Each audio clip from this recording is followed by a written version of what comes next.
আসসালামু আলাইকুম। আমার হাজব্যান্ড এই বছরের দ্বিতীয় ফল আনছে, মানে দ্বিতীয়বারের মতো আবার নিয়ে আসছে লিচু।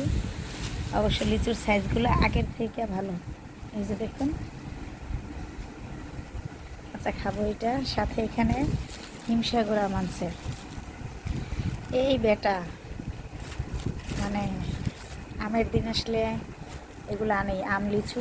কারণ আমার ছোট মেয়ে লিচু অত্যন্ত পছন্দ করে। আগেটা খাওয়া বসে দাঁড়াবো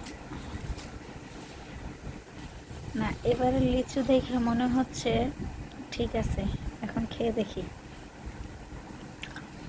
অনেক মিষ্টি এবং খুবই মাংস ভরা। এটা খাই। এই যে দেখুন, লিচুগুলো একেবারে ভরা ভরা টসটসা। ইয়ে, আল্লাহ হাফেজ।